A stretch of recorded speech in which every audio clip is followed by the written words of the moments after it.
ಸಮರ ನರಬಲಿ. ಇದು ಬಹುಶಃ ಸ್ವಾತಂತ್ರ್ಯ ಪೂರ್ವದಲ್ಲಿ ಬರೆದದ್ದು, 2ನೇ ವಿಶ್ವಯುದ್ಧ ಕೂಡ ಆಗಿರಲಿಲ್ಲ, ಕುವೆಂಪು ಬರೆದಾಗಿದ್ದಲ್ಲ. ಆದ್ರೆ ಇವತ್ತಿಗೆ ಎಷ್ಟು ಪ್ರಸ್ತುತ ನೋಡಿ. ಮುಗಿದು ಸಮರ ನರಬಲಿ, ನರರು ನರರ ನಂಬಲಿ, ಮನುಷ್ಯ ಮನುಷ್ಯನ ನಂಬೋ ಕಾಲ ಬರಲಿ. ಸ್ವಾಮಿ ಅಮೃತ ಕೃಪೆಯಲ್ಲಿ ಶಾಂತಿ ಜಗವ ತುಂಬಲಿ.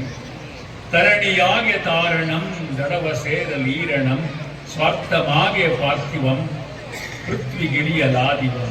ಹೀಗೆ ಲೋಕಕ್ಕೆ ಶಾಂತಿಯನ್ನು ಕೊಡ್ತಾರೆ. ಈಗಷ್ಟೇ ಕುವೆಂಪು ಅವರ ಜನ್ಮದಿನೋತ್ಸವ ಆಗಿದೆ. ನಾಡು ಕಂಡ ಶ್ರೇಷ್ಠ ಕವಿಯ ನೆನಪು. ಅವರ ಕವಿತೆಯ ವಾಚನದೊಂದಿಗೆ ನಾನು ನನ್ನ ಭಾಷಣವನ್ನು ಮುಗಿಸ್ತಾ, ವಿವೇಕಾನಂದ ಸಂಸ್ಥೆಯಲ್ಲಿ ಕೆಲಸ ಮಾಡಿರುವ ನನ್ನೆಲ್ಲ ಶಿಕ್ಷಕ ಬಂಧುಗಳು, ಆಡಳಿತ ಮಂಡಳಿಯವರು, ವೇದಿಕೆ ಮೇಲಿರ್ತಕ್ಕಂತಹ ನನ್ನ ಪರಮ ಮಿತ್ರರಾದ ಶ್ರೀ ಬಾಲಕೃಷ್ಣ ಅವರು, ಮತ್ತು ಇಲ್ಲಿರ್ತಕ್ಕಂಥ ಎಲ್ಲ ಸಂವೇದನಾಶೀಲ ತಾಯಂದಿರು, ವಿಶೇಷವಾಗಿ ಪೋಷಕರು, ನಾಗರಿಕರು, ನನ್ನೊಂದಿಗೆ ಬೆಂಗಳೂರಿನಿಂದ ಬಂದಿರತಕ್ಕಂಥ ನನ್ನ ಶಿಷ್ಯ ಬಸವರಾಜು, ಮತ್ತು ನನ್ನ ಕವಿ ಮಿತ್ರ ದಿನೇಶ್ ಯರಗನಹಳ್ಳಿ, ನನ್ನ ಪ್ರೀತಿಯ ನಾಗತಿಹಳ್ಳಿಯ ಗ್ರಂಥಪಾಲಕ ಕಾಂತರಾಜು, ಈ ಎಲ್ಲ ಗೆಳೆಯರಿಗೆಲ್ಲ ಅಭಿನಂದಿಸ್ತಾ ಪ್ರತಿಯೊಬ್ಬರಿಗೂ ನಮಿಸಿ, ಪ್ರತಿಯೊಬ್ಬರಿಗೂ ಮಾತು ಮುಗಿಸ್ತೇನೆ. ನಮಸ್ತೆ. ಕಡ್ಡಾಯವಾಗಿ ಪೋಷಕರ ಸಭೆಗೆ ಕಡ್ಡಾಯವಾಗಿ ಬರಬೇಕು. ಏನೇ ಬಿಡುವಿಲ್ಲದ ಕಾರ್ಯಕ್ರಮಗಳಿರ್ಬೋದು. ಈಗ ಮಕ್ಕಳು ಈ ದೇಶದ ಸತ್ಪ್ರಜೆಗಳಾಗಬೇಕಾದ್ರೆ, ಈ ದೇಶದ ಒಂದು ಆಸ್ತಿ ಆಗಬೇಕಾದ್ರೆ, ಒಂದು ಶಾಲೆಯಲ್ಲಿ ಶಿಕ್ಷಕರ ಆಶೀರ್ವಾದ ಇರುತ್ತೆ, ಮನೆಯಲ್ಲಿ ತಂದೆ ತಾಯಿಗಳ ಆಶೀರ್ವಾದ ಇರ್ತದೆ. ನಾನು ಈ ವೇದಿಕೆ ಮೂಲಕ ನಾನು ಎಲ್ಲ ಶಿಕ್ಷಣ ಸಂಸ್ಥೆಯ ಬೋಧಕ ಒಂದು ಸಿಬ್ಬಂದಿಗಳಿಗೆ ಮನವಿ ಮಾಡ್ತಕ್ಕಂಥದ್ದು ಏನಪ್ಪ ಅಂದರೆ, ಶಿಕ್ಷಣದ ಜೊತೆಗೆ ನೀತಿ ಪಾಠದ ಅಗತ್ಯತೆ ತುಂಬ ಅನಿವಾರ್ಯ ಇದೆ ಎಂಬತಕ್ಕಂಥದ್ದನ್ನು ಕೂಡ ನಾನು ಈ ಸಂದರ್ಭದಲ್ಲಿ ಹೇಳಲಿಕ್ಕೆ ಬಯಸ್ತಾ ಇದ್ದೇನೆ.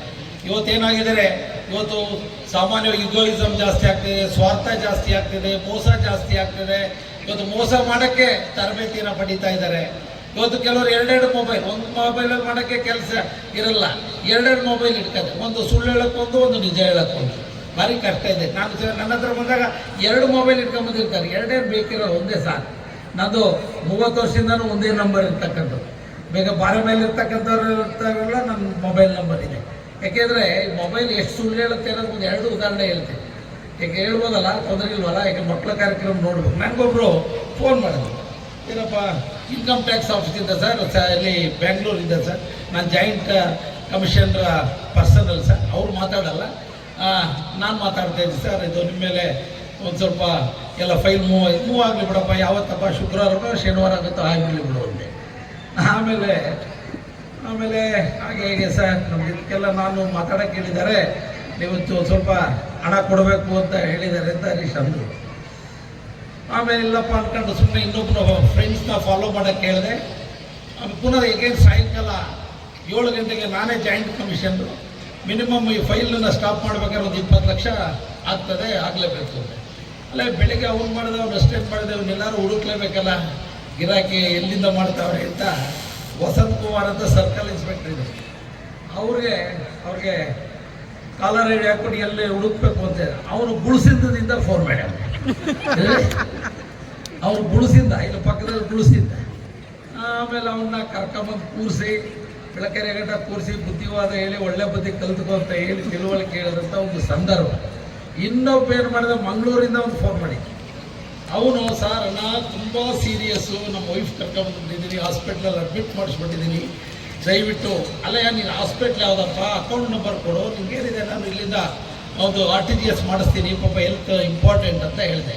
ಆಯಿತು ಅಣ್ಣ, ಇಲ್ಲ ಕಣ್ಣ ನಾನು ಸುಳ್ಳೇ ಹೇಳಲ್ಲ ಅಣ್ಣ. ಅವ್ನು ನೋಡಿದರೆ ಇಲ್ಲಿ ಬ್ಲೂ ಲೈನ್ ಬಾರ್ ಆ್ಯಂಡ್ ರೆಸ್ಟೋರೆಂಟಲ್ಲಿ ಎಣ್ಣೆ ಕುಡಿದ. ನಾವು ಏನು ಮಾಡೋದು ಈ ಪರಿಸ್ಥಿತಿನಲ್ಲಿ, ಇವೆಲ್ಲ ಭಾರಿ ಹುಷಾರಾಗಿರ್ಬೇಕು. ನಾನು ನಮ್ಮ ಮಕ್ಕಳಿಗೆ ಹೇಳ್ತಕ್ಕಂಥದ್ದು ಇಷ್ಟೇ, ಹೆಚ್ಚು ಹೇಳಕ್ಕೆ ಹೋಗಲ್ಲ.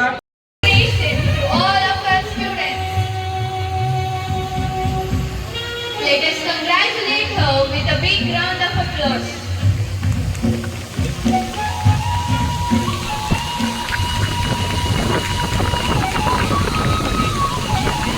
ಸರಿ ಕಡೆ ಸರ್, ಹಾಗೆ